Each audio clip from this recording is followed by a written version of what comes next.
Assalamualaikum bunda-bunda. Oke, pada kesempatan kali ini aku mau berbagi cerita pengalaman aku waktu melahirkan, tapi aku positif COVID. Nah, selama pandemi ini ya kan, kalau ibu hamil mau melahirkan di usia kandungan yang sudah trimester ketiga, memasuki 9 bulan terutama, itu memang disarankan atau sebagian justru malah sudah diwajibkan untuk menjalankan rapid test atau swab. Nah, ini tujuannya untuk uh, penanganan saat melahirkan, karena memang harus sesuai prosedur. Nah, sebelum aku cerita gimana jalan cerita waktu aku tahu kalau aku positif COVID, jadi awalnya aku melahirkan tanggal 19 Januari 2021, jadi baru banget ya. Nah, waktu bulan Desember, pertengahan bulan Desember memasuki usia kandungan ke 9 bulan, itu emang aku sempet jatuh sakit. Aku sakit demam, batuk, pilek. Nah, tapi itu sakitnya berawal karena aku sering kehujanan waktu sore. Jadi waktu itu aku belum ambil cuti, jadi aku masih kerja, aku pulangnya sore. Di bulan Desember itu kan sering banget hujan di sore hari ya. Itu aku sering kehujanan, bahkan hampir tiap hari, tiap pulang kerja aku kehujanan. Lah di situ akhirnya aku waktu itu kedinginan, terus jadi demam dan batuk pilek gitu. Cuman itu berlangsungnya nggak lama, memang sekitar 3-4 hari. Nah, yang ini jangan ditiru. Jadi aku tuh uh, ceritanya waktu itu aku sempat kehilangan indera perasa dan penciuman. Ini bener-bener kesalahan aku bener-bener nggak tahu bahwa kehilangan indera perasa dan penciuman itu merupakan gejala COVID. Waktu itu aku ceplas-ceplos aja gitu kan cerita ke teman. Aku makan gak enak semua, kan emang itu kondisinya aku lagi sakit ya. Aku makan gak enak semua, gak ada rasanya gitu. Terus dipecandain nih sama temenku, wah suspek gitu, suspek apa sih aku gitu. Terus kan aku baru kepikiran kayak ada yang nyeletuk covid, corona gitu kan. Akhirnya aku cuman batin aja gitu. Terus sesampainya di rumah aku browsing kan, aku cek, ternyata emang bener salah satu gejala covid itu kehilangan indera penciuman dan perasa. Apalagi ditambah waktu itu aku lagi demam, batuk, pilek, kan lengkap bener-bener. Nah, tapi itu gak berlangsung lama, cuman sekitar 3 hari aku sakit. Dan indera perasa dan penciumanku juga kembali normal ketika sakit aku dan demam aku turun, sembuh ya. Cuman tinggal batuknya. Aku kalau batuk pilek dari dulu itu lama, dari dulu, sejak dulu tiap kali kena batuk pilek itu selalu lama. Nah, di bulan Januari waktu itu aku tanya ke bidan aku apa perlu aku rapid gitu kan.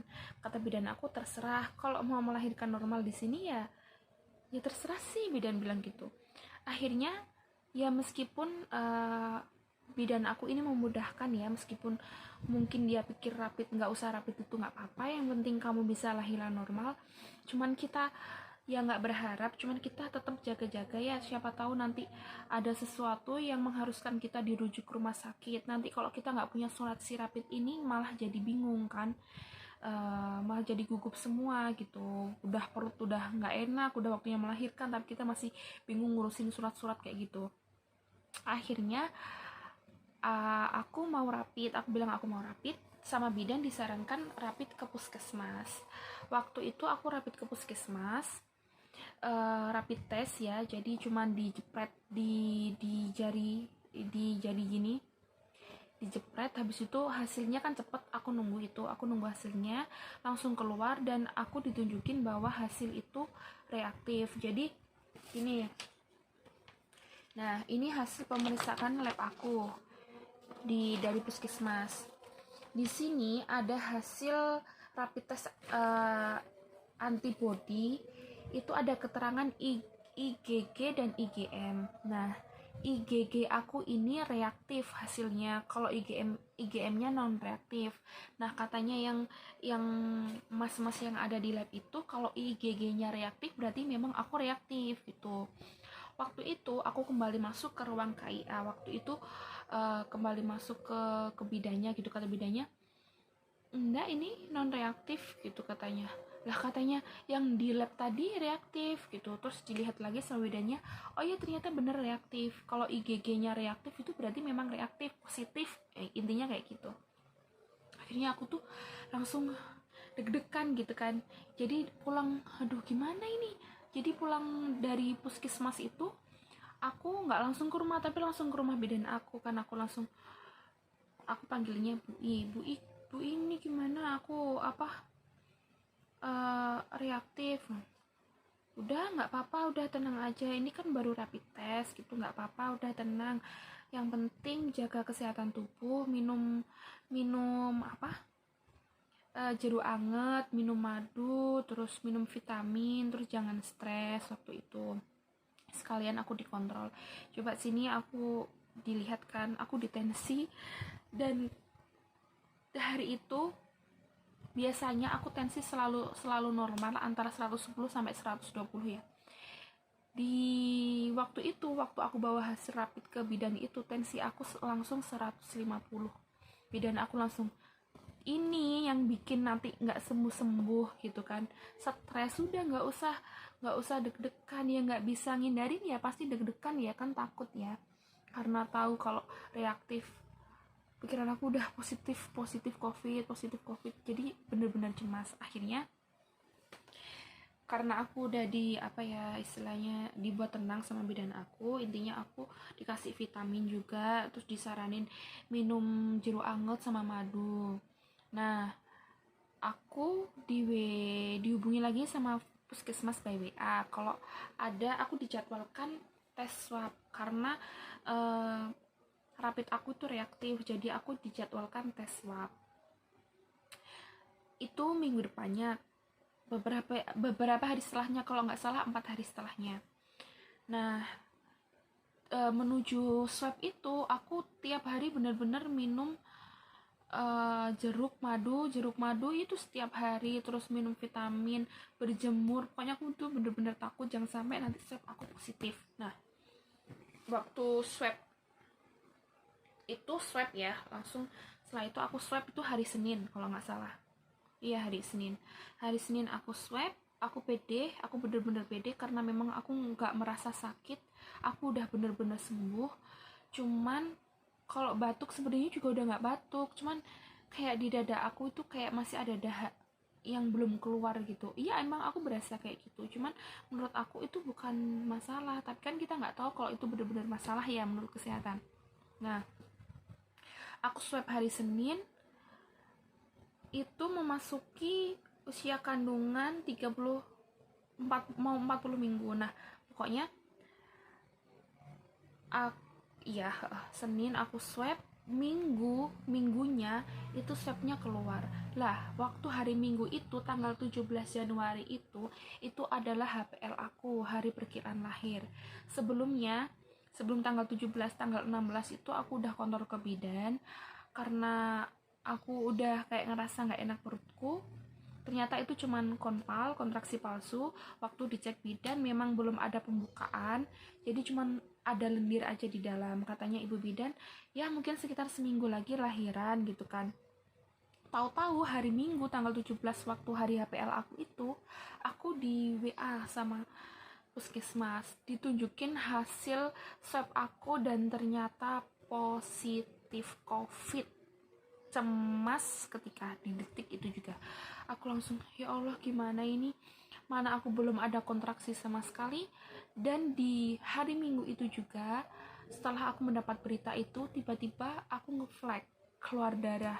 Panik dong, berarti ini tandanya aku bentar lagi mau lahiran. Tapi gimana ini, aku COVID gitu kan. Bener-bener stres, orang rumah stres, aku nangis terus. Setelah itu, nah ini kan aku emang tinggalnya di kota daerah ya, maksudnya kota kecil, terus juga nggak dibandingin kota-kota besar kayak Surabaya dan Jakarta dan lain-lain itu, ya pokoknya di daerah aku masih orangnya tuh masih kayak ketakutan gitulah kalau dengar covid kayak gitu ya. Nah, si puskesmas ini dia langsung menghubungi pihak kelurahan. Bayangin, langsung menghubungi pihak kelurahan. Pihak kelurahan langsung menghubungi pihak RT. Pihak RT langsung ke rumah aku, datengin rumah aku pagi itu juga. Jadi pagi setelah subuh itu aku masih jalan-jalan pagi. Pulang jalan-jalan aku buka HP, dapat hasil bahwa swab aku positif. Beberapa menit kemudian datanglah Pak RT dan langsung menyarankan isolasi mandiri hari itu. Jadi hari itu juga, pagi itu juga sudah tersebar ke tetangga-tetangga aku. Semuanya pada panik, pokoknya semuanya udah bener-bener panik. Dihimbau untuk pakai masker dan segala macam. Aku makin stres karena ini kan ibu hamil ya. Anak udah mau keluar, rasanya udah waktunya keluar, terus aku positif. Pokoknya bener-bener stres banget waktu itu. Aku pengen nangis. Bener-bener stres banget waktu itu. Akhirnya aku langsung ditelepon sama pihak puskesmas. Aku disuruh minta rujukan supaya aku nanti bisa ke rumah sakit. Ternyata kalau positif COVID itu harus sesar. Kalau di sini ya, maksudnya di aku, nggak tahu di tempat lain. Nah, aku menghubungi bidan aku. Ternyata bidan aku juga sudah dihubungi oleh bidan desa. Nah, si bidan desa aku ini kerjanya di puskesmas tempat aku rapid dan swab waktu itu. Cuman aku nggak periksa ke bidan desa, aku periksanya ke bidan mandiri gitu. Nah, udah pada panik kan, bidan aku yang tempat aku kontrol itu juga panik, bidan desa juga bingung, terus apalagi aku gitu kan. Akhirnya aku disuruh minta surat rujukan. Aku punya kartu BPJS ya, aku punya kartu BPJS. Suami ini kan sudah isolasi mandiri nih, orang serumah, sedangkan aku harus ngurusin rujukan itu. Akhirnya aku harus ngerepotin om aku berangkat ke dokter keluarga vaskes pertama aku di BPJS aku kan BPJS mandiri. Omku pergi ke vaskes 1, nggak dikasih surat rujukan karena nggak berani kalau nggak dapat surat perintah dari yang mengeluarkan hasil swab itu. Yang mengeluarkan itu adalah puskesmas, dan dokter kandungan aku kan beda lagi, bidan sama dokter kandungan. Nah, pokoknya minta ke puskesmas atau dokter kandungan aku. Akhirnya om aku pergi ke dokter kandungan. Nah, dokter kandungan aku ini katanya juga nggak berani ngasih. Yang ngasih harus dari pihak bidan atau puskesmas. Aku bilang lagi ke bidan aku nggak bisa ngasih. Aku ini bener-bener nggak ngerti. Katanya memang jawaban mereka cuma nanti malah dipersulit gitu. Bidan sama puskesmas bilangnya begitu. Akhirnya si bidan bilang ke puskesmas, kan jalan terakhirnya emang puskesmas, mau nggak mau kan akhirnya puskesmas yang harus bikin surat rujukan karena dia yang mengeluarkan hasil rapid aku dan swab aku.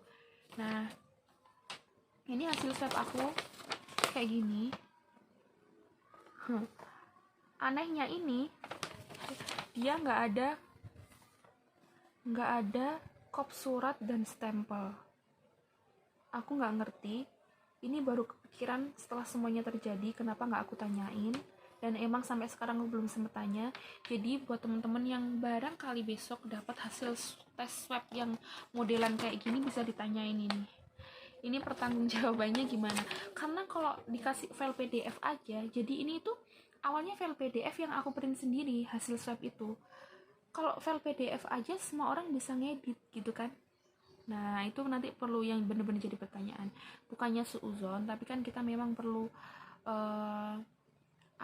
data yang bener-bener real gitu kan ya. Udah nggak usah dibahas, intinya ini positif COVID gitu ya. Tadi sampai mana ya?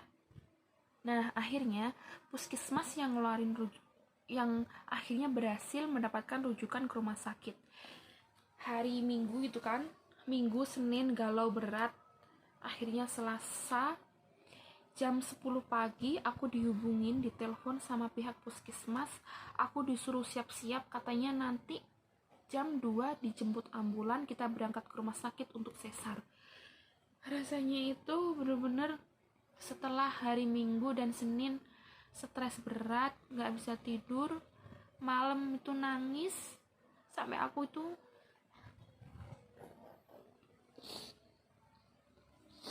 jadi Selasa itu aku pokoknya intinya aku dikasih tahu udah dapet rujukan. Yang bikin stres itu bukan karena aku positif COVID, tapi mikirin bagaimana anakku nanti, maksudnya waktunya lahiran kok susah gitu kan ya. Akhirnya Selasa itu aku dapat rujukan itu, aku bersyukur banget, benar-benar bersyukur. Yang penting anak aku lahir dengan selamat. Akhirnya sekitar jam 1 aku dijemput ambulan. Aku disuruh siap-siap bawa baju bayi, baju aku dan lain-lain. Nah, aku dijemput ambulan dengan orang-orang yang berpakaian APD lengkap kayak astronot. Sampai tetangga aku itu semuanya keluar, lihat pakai masker semua. Jadi aku tuh ya rasanya ya ya gitu. Jadi mental itu bener-bener kena banget, pikiran bener-bener kena banget kan. Maksudnya kita merasa baik-baik aja, tapi mengalami hal yang kayak gini sampai orang-orang itu kayak takut gitu kan sama kita. Dijemput ambulan yang berpakaian APD lengkap. Terus setelah itu aku naik ambulan tanpa diikuti keluarga. Jadi karena keluarga aku harus isolasi mandiri, bapak, ibu, adik, saudara aku sama suamiku harus tetap tinggal di rumah, nggak boleh ikut. Bayangin betapa sedihnya, terutama suami aku sampai nangis gitu kan. Maksudnya ini anak pertama gitu, istri lahiran tapi nggak bisa nemenin gitu kan. Terus akhirnya yang ikut ke rumah sakit itu om sama bule, jadi om sama tante aku yang ikut ke rumah sakit. Jadi aku naik ambulan, diikutin om sama tante aku naik motor ke rumah sakit. Jam 1:30 aku sampai ke rumah sakit, diinfus, dipasang kateter, menunggu dokter lama banget, itu sampai jam 4:30 atau jam 5 kurang gitu. Terus akhirnya jam 5 itu aku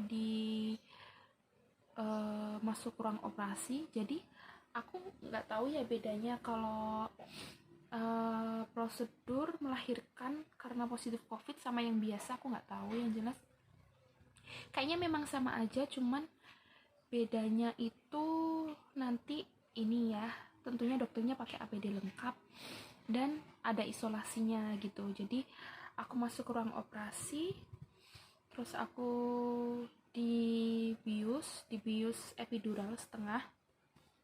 Jadi aku masih tetap sadar. Sekitar 30 menit pokoknya cepet, tiba-tiba udah anakku udah keluar, alhamdulillah. Udah, pokoknya yang penting anakku selamat, ibu juga selamat gitu kan. Untuk urusan COVID itu sampai aku tuh nggak mikir, pokoknya aku bener-bener mikir anak, bener-bener mikirin anak gitu kan. Akhirnya udah lega, alhamdulillah udah lahiran. Setelah itu aku dibawa ke ruang rawat inap isolasi. Jadi keluar dari ruang operasi itu aku langsung terpisah sama anak aku tapi sempat lihat anak aku. Jadi efek dari bius itu aku tuh ngantuk banget. Setelah keluar dari operasi udah selesai itu aku ngantuk banget. Jadi aku lihat anakku tuh sambil rib jelas nggak jelas gitu kan. Langsung ke ruang rawat inap, aku langsung berpisah sama anakku, sedih banget. Jadi aku di kamar sendirian kan, ruang isolasi itu satu kamar satu orang. Nah setelah itu kan hari Senin ya. Terus pokoknya anak aku di rumah sakit cuma 2 hari. Jadi anaknya itu di swab dulu, katanya sih begitu. Hasil swabnya keluar negatif, akhirnya anak aku boleh pulang, alhamdulillah. Rasanya itu khawatir ya, maksudnya anak ini ya meskipun dijaga sama perawat gitu kan, tapi kan masih kepikiran ya. lebih baik enak di rumah gitu, keluarga sendiri yang jaga kan lebih enak gitu. Akhirnya anak aku cuma 2 hari di rumah sakit, lalu aku tetap tinggal di rumah sakit selama aku 1 minggu di rumah sakit. Jadi anak aku pulang, aku masih harus isolasi di rumah sakit. Waktu itu aku di ronsen. Di ronsen itu hasilnya katanya ya pokoknya hasil ronsen itu ada dahak di situ. Ya bener aja, memang aku ngerasa grek-grek sampai itu habis sesar kan mau batuk kan sakit ya, aku bener-bener nggak bisa ngeluarin, jadi kadang nafas aku tuh grek-grek, rasanya tuh di dada gini, tapi aku nggak bisa ngeluarin karena aku nggak berani batuk. Jahitan aku sakit, apalagi jahitan aku tuh vertikal. Nggak tahu vertikal kenapa, tapi kalau aku baca-baca dijahit vertikal itu karena posisi janin udah rendah, karena memang kan aku udah waktunya lahiran kan itu, jadi jahitan aku tuh vertikal, dan itu kan kalau dibuat batuk sakit. Nah rasanya itu ya, rasanya isolasi waktu habis melahirkan sendirian di rumah sakit itu, istilahnya kalau dalam bahasa itu apa, nelongso banget gitu, jadi nelangsa itu loh. Jadi ya nggak enak, maksudnya kita habis melahirkan gitu, rasanya perut perih pedih, nggak enak. Kalau aku cerita gimana habis sesar, pasti sebagian bunda-bunda udah tahu ya rasanya sesar gimana. Jadi bius hilang ya, rasanya perih pedes, terus dikasih obat anti nyeri gitu.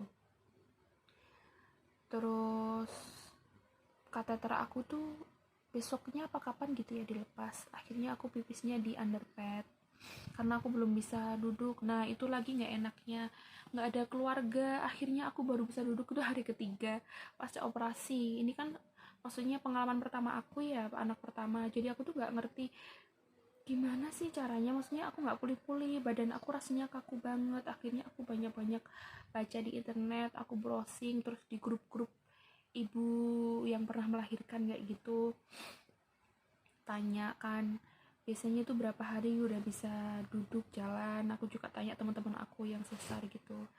Akhirnya waktu itu cuma ditanya gini aja sama perat, udah bisa duduk ibu? Belum, tapi nggak dibantu. Akhirnya aku kan nggak bisa, terus aku minta tolong bednya itu yang itu dinaikin gitu loh, jadi agak duduk gitu, belajarnya dari situ. Akhirnya ada salah satu perawat, aku di bed aku, satu kamar itu ada 2 bed, cuman ditempatin 1 orang. Nah bed aku tuh mau dibersihkan, akhirnya aku harus pindah ke bed yang satunya. Akhirnya aku harus duduk dong. Nah itu pertama kali aku harus duduk, berdiri, jalan di hari yang sama, di waktu yang sama. Nah itu hari ketiga pasca operasi. Akhirnya dari situ itu sekitar pagi kalau nggak siang, malamnya aku belajar sendiri. Jadi bed itu kan ada pegangannya yang apa ini, ada pegangannya itu loh. Nah aku tuh belajar duduknya dari situ, pegangan situ, belajar duduk pelan-pelan, turun bed, terus belajar berdiri, jalan. Karena memang aku itu lebih memudahkan aku untuk ke kamar mandi kan. Aku sempat kesulitan buang air kecil sih, tapi ya alhamdulillah bisa ya. Jadi begitu ceritanya. Intinya aku isolasi hari ke-6, hari ke-7 hari ke-7 aku ronsen lagi, dan hasil ronsen aku alhamdulillah katanya sudah bagus, sudah nggak ada lendir. Itu kenapa? Karena itu kan ronsen aku sore ya, siang waktu aku ke kamar mandi, aku tuh nggak sengaja ngeluarin si dahak yang aku bilang tadi itu, kayak ada dahak itu kan. Aku batuk, aku tahan-tahan terus kan, tiba-tiba di kamar mandi itu aku langsung batuk, krek, langsung keluar dia itu. Nah qadarullah si sorenya itu aku di ronsen, makanya hasilnya langsung keluar dan sudah nggak ada dahak. Nah sampai kehabisan keluar hasil ronsen itu, langsung aku diizinin pulang. Itu di hari ke-7, alhamdulillah aku diizinin pulang. Sesampainya di rumah aku tanya sama si perawat kan, kalau di rumah gimana, apa masih isolasi gitu. ya masih gitu, nggak boleh nyusuin anak langsung. Jadi COVID itu aku tetap menyusui anak aku. Suami aku bolak-balik ke rumah sakit ngambil ASI, jadi ASInya itu aku pompa. ASI aku keluar waktu itu ya, keluar banyak. Terus hari ketujuh itu aku pulang, boleh di rumah, maksudnya nggak harus rumah terpisah sama keluarga, tetap boleh di rumah, harus pakai masker meskipun di dalam rumah. Isolasi mandiri, kan keluarga juga masih isolasi mandiri ya, dan aku nggak boleh deket-deket sama anak aku. Jadi intinya begitu bunda. Jadi menurut aku banyak hikmahnya ya. Oh ya, jadi COVID ini gratis ya, karena temen aku meskipun dia nggak punya BPJS dia tetap gratis katanya, tetap nggak bayar, berarti memang sudah ada dananya sendiri gitu. Nah pesannya buat bunda-bunda, nggak perlu panik kalau kejadian hal kayak gini, tetap rileks, kita berpikir positif, yang penting si bayi ini bisa lahir dengan selamat, banyak-banyak berdoa dan jaga kesehatan. Kalau usia kandungan udah tua, kalau bisa jangan sampai sakit, karena sekarang sakit sedikit aja gitu biasanya sudah suspek, sudah bisa dibilang positif gitu kan, apa-apa sedikit positif gitu kan. Jadi harus benar-benar jaga kesehatan, minum jeruk hangat campur madu tiap hari, jangan lupa berjemur, olahraga pagi, terus jangan keluyuran. Meskipun hamil tua itu enteng, enak dibuat keluyuran, kuliner di luar, kalau bisa ya minta tolong suami kalau memang pengen jajan kan, dimakan di rumah aja, pokoknya jangan banyak keluar, karena kita nggak tahu ya di luar itu banyak virus atau gimana gitu.